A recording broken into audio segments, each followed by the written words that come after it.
Woo-hoo-hoo, how do you do? It looks like this coming Sunday out west, we have a battle of two teams, 1 and 2, as we bring you the latest and always greatest edition of Six Rangs and Football Things, brought to you by your friends at WEEI Odyssey and 2400 Sports. You got the main guys in here. We got the afternoon shows. Andy Hart, he's at Jumbo Hart. And of course, usually found on the Six Rings postgame show or at a brewery near you, your old pal Nick Fitzy Stevens at Fitzy GFY. On today's action-packed, filled tighter than the belly of the Mayflower preview of Patriots at 49ers, we're going to offer our Six Ring style preview and prediction. Then we go all the way out west. Actually, it was at a studio in central New York where I had a chance to talk with Al Sacco from our sister podcast. No, Andy, behave yourself. Al Sacco. Don't put a B before his name. Football fan and craft beer enthusiast from the 49ers Web Zone podcast. So we could go behind enemy lines and see what they're saying in the Bay Area about your beloved New England Patriots. Two teams with the same record, but far different outlooks on the season and possibly this Sunday as well.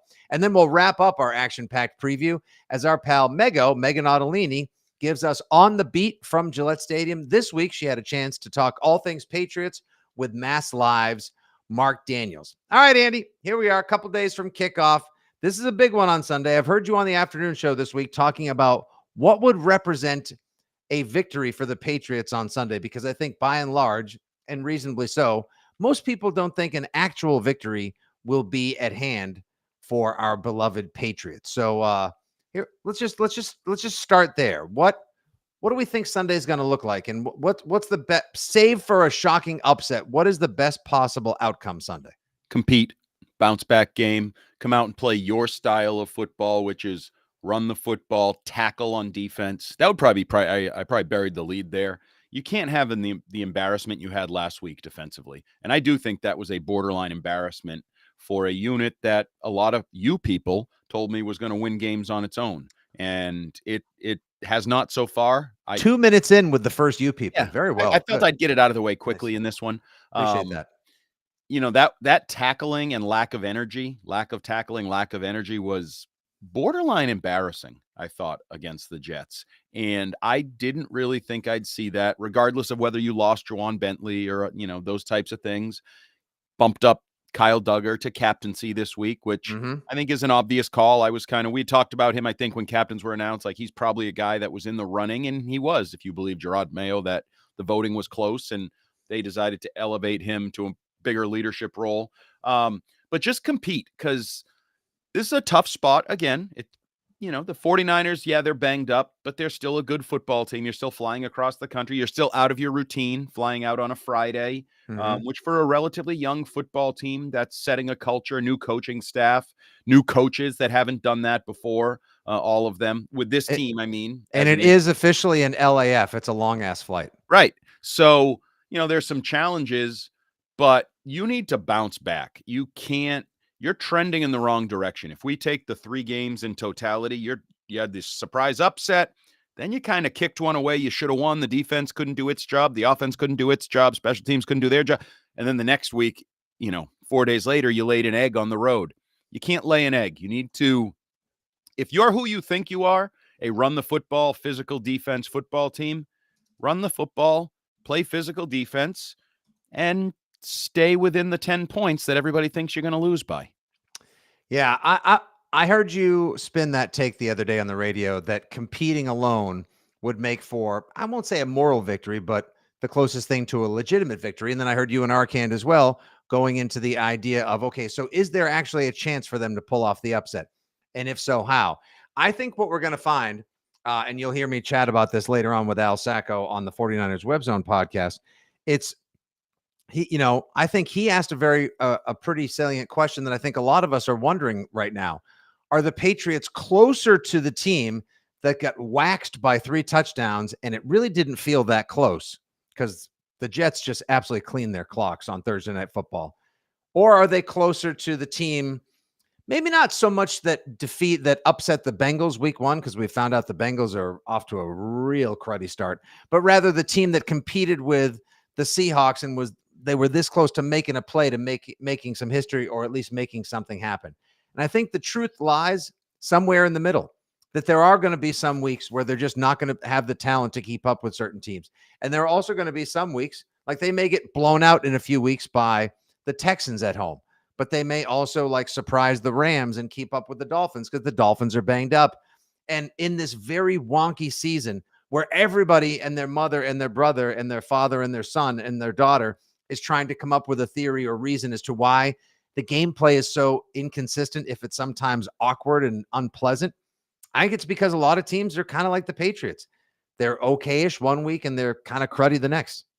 But we need to get back to, my catchphrase for youth coaching, energy, effort, and attitude. We can't be questioning energy, effort, and attitude on the Six Rings postgame show. We can question talent because they are not as talented as the San Francisco 49ers.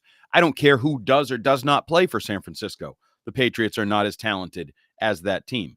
But if you bring your energy, effort, and attitude against a banged up team that maybe they overlook you, I actually think that can go both ways, though. I think there's a chance this is bad for the Patriots, that they're banged up, in that the 49ers might actually be like, well, we can't just cruise out here. We don't have McCaffrey. We don't have Debo. We don't, we're banged up. We got to take this seriously or we could get embarrassed, because this would be an embarrassing loss for them at home. So well, it's also embarrassing to have a 2-touchdown lead on the Rams and then just go to sleep at the wheel. But at least that's a division game, and the Rams are a not sure what they're going to be kind of team. Yeah, they're banged up without their receivers, but I think some people had higher hopes for them coming into the season. They're plucky. The Patriots are sucky. So that wasn't nice. I don't mean to be rude. No, but from plucky to sucky might actually. So for the 49ers, this would be a really, really bad loss, and the injuries might make them take it a little more seriously. But from a Patriots perspective, just don't let me question you. I don't want to hear players saying, I don't know what it was, but we just didn't bring the energy, or bitching about their catches, or any me type things. I want to hear we went out there and we gave it our best, and in the end, we just didn't make enough plays. I want like that old school Belichickian kind of loss. And now, are they capable of that? I don't know. I really don't, because everybody wants to tell me the 49ers are banged up. Are the Patriots healthy?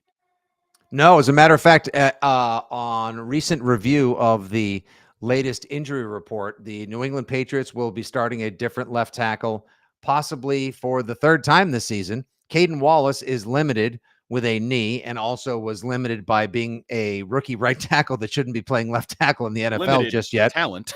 Vidarian blows, and he's also been out. No, I learned it from you. That. I learned it from you, Dad. Yeah, but I stopped doing it. I feel bad. He's a nice man.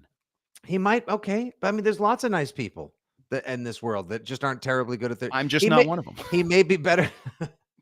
And now you're making me one too, you son of a. So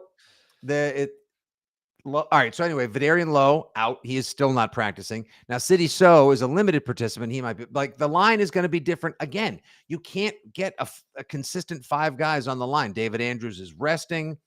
I know Layden Robinson's been out there, but he's probably nursing something. And Mike Onwenu hasn't looked like the $20 million man he was supposed to be this year as well. So you got that whole issue to deal with. Now, Hargrave is dinged up, and he may not even play again for the 49ers, but Bosa is a force of nature as well. And Fred Warner is one of the greatest defensive players in this NFL, if not the recent NFL as well.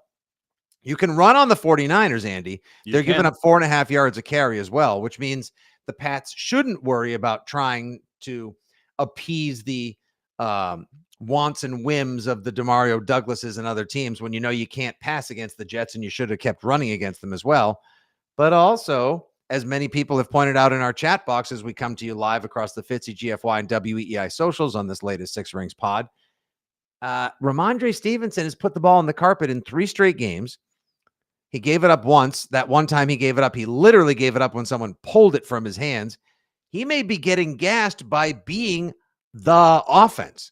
So, this 49ers team, yeah, they're banged up. Kittle's probably going to be back. Trent Williams was on the injury report with an illness, but I bet you he'll be out there on Sunday. So is it the best version of the 49ers? No. Are they angry, and will they be more focused than usual? Probably. But the Pats have 10 days rest and a point to prove as well, which is what makes me think this is going to be way more of a dogfight than Brock Purdy to Juwan Jennings for another Niners touchdown. A dog fight, or they're a dog in a fight? Because that's the question. They're a heavy underdog here. And I guess my point would be, if there's going to be a banged up football team or two banged up football teams, I'd rather be the one that started with more talent. I'd rather be the one that has significantly more talent before I get banged up. And I think that's the 49ers. And you mentioned the Stevenson thing. I think one thing that was really interesting from Alex Van Pelt this week, in regards to the fumbling, Yep. when defensive players smell blood in the water, when you have a fumbling reputation, they will be going for the football. Now, that can be a double-edged sword. If they start worrying more about going for the football, that opens up the ability for Ramondre Stevenson to break arm tackles and maybe have big plays. Or if they start punching and clawing at the football at all times, it could open up Ramondre Stevenson to continue to have a fumbling problem. And that might be the biggest concern on the team right now, because if you can't run Ramondre Stevenson consistently, you cannot win. That is the identity of this football team. They need Ramondre Stevenson. If they're going to stay close or win this game, they need Ramondre Stevenson to have 20 plus carries for 100 plus yards. I do not see, other than like crazy turnover day for the 49ers, like, oh my God, they turned it over 4 times. Other than that, any game plan for an upset has to include Ramondre Stevenson carrying the football a lot of times for a lot of yards. And if he fumbles and gives it away, anything like that, well, then you're porked in the Bay Area. Yeah. I keep, I've gone over it here on the pod and on WEI.com and beyond as well about how the pressure rates are unsustainable. How Jacoby Brissett, who told us this week, well, he's just going to keep getting back up. Like, you can tell us that you're going to do that, but eventually you're not going to be able to. Correct. God forbid it's your head or a hip or a leg or a knee or just his chest. Continuous pounding. Like, they're going to start to like pile on top of each other, the injuries, and like you're already banged up your ribs, and then you take another rib shot, and that one shot wouldn't knock you out, but the compounding nature of it. No, I'm wearing C4 red. He's repping for his brand, but but at the same time, they do happen to be 49ers colors, whereas I am lamenting the end of the Red Sox season here with my good news is it might be lucky red soon. We're working on something behind the scenes. Oh, isn't that nice? Good question, Andy. Actually, I read this in Chris Price's excellent mailbag column at the Boston Globe this week. And now someone else comes into our chat and asks the very same question. It's good to see that the fans across multiple mediums are hive mind in their curiosity. Delusional Patriots fan wonders, do we need a fullback?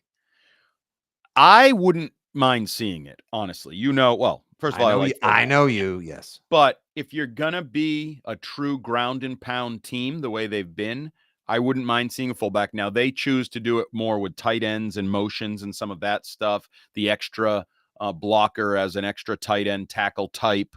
Although with all the injuries on the line, I don't know exactly how that manifests itself or continues to be successful. I would like to see a fullback. You know me. I still want Cole Strange to transition to fullback when he comes back from injury.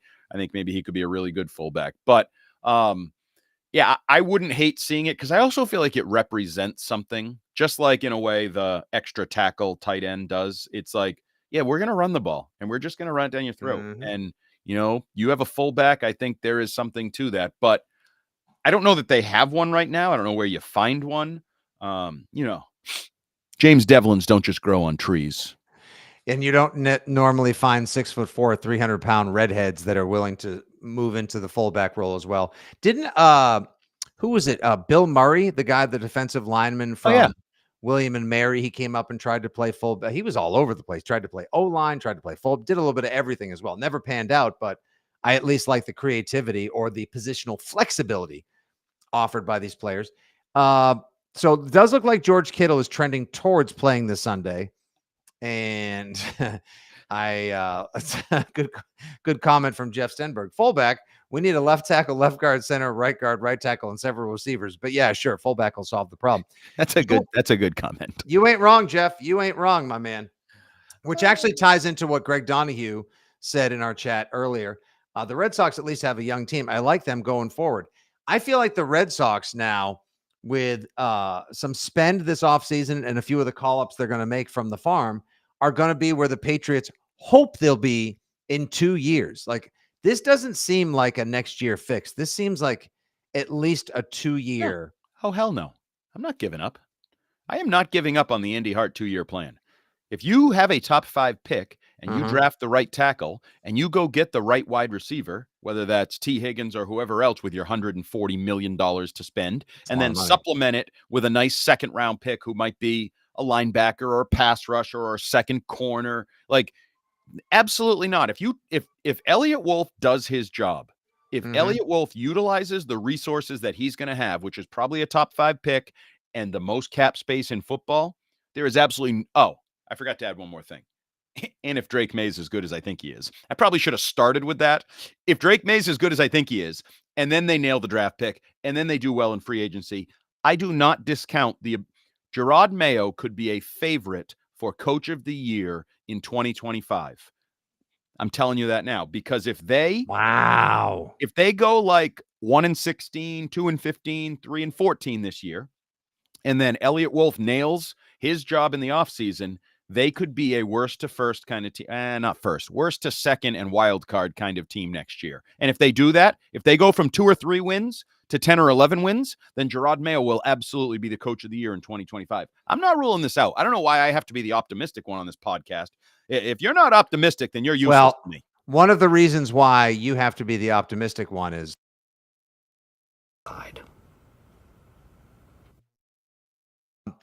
but that's my new go-to. Just so But you know, I thought you had done something that ended the podcast, and I was going to be pissed. oh, all right. Things got too negative. All right, you Schadenfreuders. This one's for you. Jones pump fake, ball knocked loose, scooped up. Eventually fumbled and then scooped up. That's Casey Toohill, a guy who's. All right, I know that makes all of you people smile, you filthy animals. Actually, I was going to say about the whole May thing. I feel like this week the mixed messaging continued to get more mixed than it has in some time. Of course, Gerard Mayo wouldn't be doing his job unless he fielded several questions about when Drake may actually play, how much, and could this week be the week? We continue to think it's going to be week 5 because all the stars align for all the right reasons. Yep. But maybe Jacoby Brissett doesn't even make it out of the Bay Area this week. So this was Mayo responding to a question from Phil Perry just a couple days back on the very subject. Is your willingness to stick with the quarterback room the way you have it right now, how much of that is due to what you've seen from Drake in practice? How has he looked in practice? He's looked good in practice. But once again, it's just practice. And you want to get a guy like that, obviously, on the football field. But at this current time, I don't want to go back to that answer, but at this current time, we're just not looking to add any pieces at that spot. Still 70-30 practice-wise, Chris? Yeah, still the same. Okay, so the reps are 70-30. When Brissett is well-versed enough in that rep, they allow May to take it, and then sometimes he gets a few extras in there as well. To me, the telling line is you always want to get someone out there like that, but at this time, it's just he doesn't give us the best chance, or it's just not, we're not looking to add at the position. Is he really part of that or is he internally emotionally recusing himself from it? He's just parroting the company line, because the more I hear in his post-game reactions and little nuggets and bites like this, the more I think he wants to just rip the Band-Aid off and get out there and start the process, because Jacoby Brissett is not like, he's inextricably tied, just like Elliott Wolf is, to Drake May.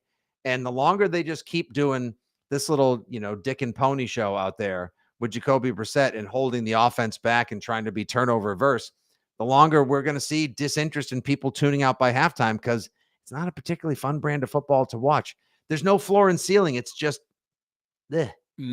It's meh. right. Yeah, I think that is the general consensus, and I tend to agree with it, that it feels like Elliott Wolf and Alex Van Pelt are probably the slow play people. Elliott Wolf from the Packer way, Alex Van Pelt as just a quarterback whisperer and knows how hard the job is and developing quarterbacks and all that. Mm-hmm. And I do think Gerard has been kind of honest with his energy and answers about May, and he was the better player and blah, blah, blah. And I think right now it feels like maybe he's kind of like, the father who generally lets the mother do the disciplining, and then every once in a while says, you know what, I've had enough. I'm done. And I feel like that's coming from Gerard Mayo, because I go back to a quote, and you may recall this in late August. I'd like to think as the head coach, I decide who plays. he Mhm. said. And I immediately said, excuse me, you'd like to think, so you're not sure? And I just believe at some point, Gerard Mayo has to play his card. And you go, whoa, what card you talking about, Andy? I'm getting uncomfortable. No, not that card. Not that card at all. The secret card. I'll call it the trip to Israel card. I think you talk to Robert Kraft and say, if you want me to be the head coach and you think I'm a great leader of men and reader of men and builders of cultures and all these things, we need to play Drake May. I'm like using my veto power. I know you trust Elliot and you trust Alex, and we have a collaborative thing here, but I'm the HC of the NEP, GD, and I need to do it now. And I just wonder, does it have to come to that? Will it come to that? I think he's willing to do it because I go back to that quote. As the head coach, I'd like to think I decide who plays. And I think he's going to play that card soon and say, you guys, okay, you got your month. We took care of him for a month. We let him practice and we didn't throw him to the wolves. Now he's going to face a backup quarterback in the Miami Dolphins at home against Gillette Stadium, like a team They that do not have the ferocious pass rush the Niners do. Nope. They Their don't safety score can- points. Nope. He's not going to be in a shootout. They score less points than you do through 3 games. This is a time I'm putting my big you-know-what on the table. Play Yeah. Drake. Yeah, unzip it and flip it. Let's go. Let's see it. That's what couldn't be with you more. We need an O-line. Greg Donahue. Put that one on the screen. We need an O-line. Sorry. Everyone keeps saying it. That's the party You're not line getting in an town. O-line this year. So if you need an O-line and that's your barometer for play for May, then you're not playing Drake May this year. And there's no way in hell you can go this whole year without playing Drake May. I'm sorry. No. You can't. Fair to him or not, screw it. He's got to play. Yeah, I don't want the Jordan Love principle. I don't want to hear about Aaron Rodgers. I don't want to hear about Mahomes or more. This is our reality right now, and I want to start getting greater and further glimpses of what that future and the ceiling may be, and I'm willing to live on the floor.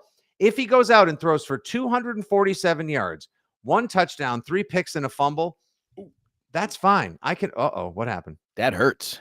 3 picks and a fumble, 4 turnovers? That's all right. Listen, it may happen. That's okay. At least more like 2 touchdowns, 2 picks. But you go 1 to 4? Did you say 1 touchdown and 4 total turn? It's going to happen. Behind this line, it's not his fault. Again, you'd have to sit him down, Goodwill Hunting style, and just be like, "It's not your fault, Drake. It's not your fault." No, some of it's your fault. Yeah, well, some of it is just like with Jacoby Brissett. Like, he hasn't turned the ball over yet. Great. He also holds on to the ball long enough to make ramen. No, he did. He threw an interception in Cincinnati.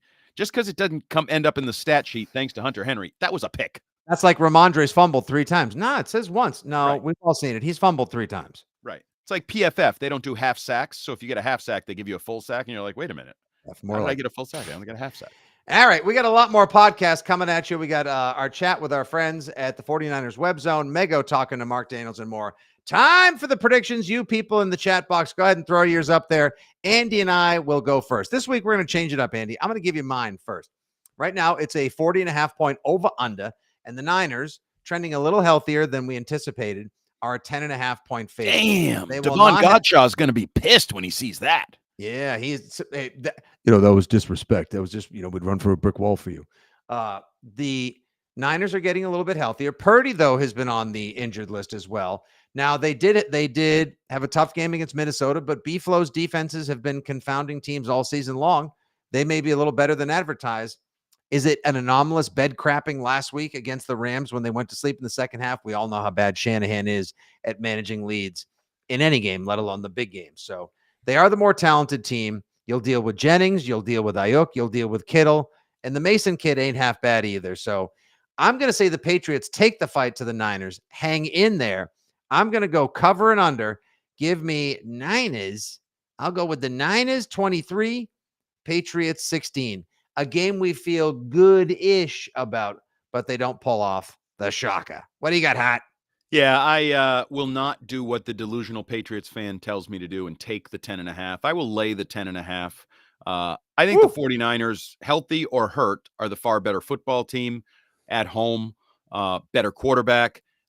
Their games have basically been there's been a lot of offense kind of in their games. Like Purdy has a passer rating like 110 for the year. Opponents' quarterbacks are like 102. Like They you don't can have throw a the ball. good. Their safeties are good. Their corner, like Travarius Ward's good, But they're you know the problem with that is, what? can the Patriots take advantage of that? Or is Bosa going to ruin their day? Are they ready to throw the ball? And everybody will say no Debo, no McCaffrey. Well, it wouldn't stun me if this is Brandon Ayuk's breakout game. He hasn't had a great start to the season, and he turned down the Patriots. So I don't know that there's, animosity, but there's just like Is it a revenge game, bro? I don't think revenge is the word, but there's a connection from the offseason, so it wouldn't stun me. But also, the Jennings kid blew up last week. He's so good. Mason has taken advantage of his opportunities. He's averaging 4+ per carry. So do I think the Patriots will run the ball a little bit? Yes, because that's who they are. And if they don't, then it's a debacle again, and that'll just fall apart. But you mentioned Kittle. If Kittle's healthy, the middle of the Patriots defense has not been good at all, with Captain Duggar and Captain Peppers and whoever else is in the middle of that mess. And the rest of the Lonely Hearts Club band. And that was good. And the pass defense for the Patriots hasn't been good enough when it needs to be good enough. Purdy doesn't make a ton of mistakes. I don't know what I sell myself on other than 49ers turnovers. I will say Patriots defense is due for some turnovers because they haven't had any. And maybe Gonzalez is due for a pick because he's been good at cornerback, not as good as his promoters think, not as bad as PFF thinks. He's also on the injury report with a shoulder issue, which is a little early for me, but be fine. Oh, you're turning on him too, Mr. Negativity. No, just saying. Anyway, well, thank you for the congrats on the weight loss, Alec Thornton. By the way, just got back from my monthly visit to Awaken 180 weight loss. How'd it go? It was good. Down a pound, just in maintenance, doing nothing. Slight uptick in the body fat of 0.6%, but nothing I'm worried about. That could be related to the many, many, many, many Miller Lights I've had over the course of the last couple months. It happens. The Gansets aren't doing me any favors, but I love them. It so happens. dearly. No, I would not take drugs. I'm not a cheater. Get the out of here. Are you on Brozempic? No. So my score, 27 49ers, 9 Patriots. It's a Sly Guy kind of day in the Bay Area. He gets his 3 field goals, and that's all the Patriots have to say. We're talking spreads. Let's get Dakota so we know. Shots fired at friend of show Dakota and Braintree. All right. Swing juice. He's got some swing juice for you. He does have a little swing juice. All right. So you got Niners 27, Patriots 9. It's a Sly Guy type of day. Okay. I mean, last question before we move on with the pod here. How does that feel any better than 24-3? Oh, the score isn't necessarily, like you said it. The Patriots really lost 48-3. The score said 24-3, which whatever the hell it was. It felt like 41-3. They played like piss. Absolute dehydrated, yellow in the toilet overnight. You should have flushed it 2 days ago. Piss. That's how they played. And you can lose 27-9 and not play like piss. You can just be the worst team. Geez, even my kidneys hurt thinking about that. No, we cannot just start Joe Milton, everybody. And no. Could you imagine if the Patriots actually did, as some have suggested, like even our pal Andrew Callahan said on NBC Sports Boston, start Milton and preserve May if you're that nervous and anxious about getting the asset and future under center killed? Come on, people. Just put in Drake May. Drake May will play against the Dolphins. Thank God we can have some fun. And I apologized because I feel bad saying that to Jacoby Brissett because I think the guy's played his ass off. He is who he is. This team is what it is, and the situation is what it is. Like it's no shot at him. Now, I wouldn't personally keep saying I always get up. I feel like that's a bad karma thing to throw out there. It's like tempting the football gods, but he does always get up, and I credit him for that. I think he's been a good leader. I think he's taken the physical beating on the field. I think he's taken some of the slings and arrows off the field and answered for a bad line with, professionalism and respect. But we're just about on the cusp of Mayday. I think Mayday shall soon be at hand as well. All right, coming up, folks. And if this is the kind of podcast where you want to tune into our portion, put it down, then resume, listen to the next one in the car, when you go for a walk, whatever, and then Megos Chat. We give you 3 fabulous segments in one awesome preview here on Six Rings and Football Things. All right, that'll do for our preview portion, the preview and predictions from Fitzy and Hart. Once again, you can listen to him on the afternoon shows 2 to 6 every day on WEEI. He's at Jumbo Hart. And you'll find me on the post-game show, as well as, because it being a road game, we will have our live unfiltered halftime show full of you filthy Foxborough faithful on Sunday as well. Make sure you don't miss that across the WEEI and Fitzy GFY socials. For Hart, for Fitzy, for Terp, everyone involved in this mess, this has been the preview and prediction portion of Six Rings and Football Things. Now, please, everybody, stay tuned. Coming up, my chat with Al Sacco from the 49ers Web Zone, and then Mego goes on the beat with Mark Daniels from Mass Live. Take care, everyone, and go Pats. You're the worst.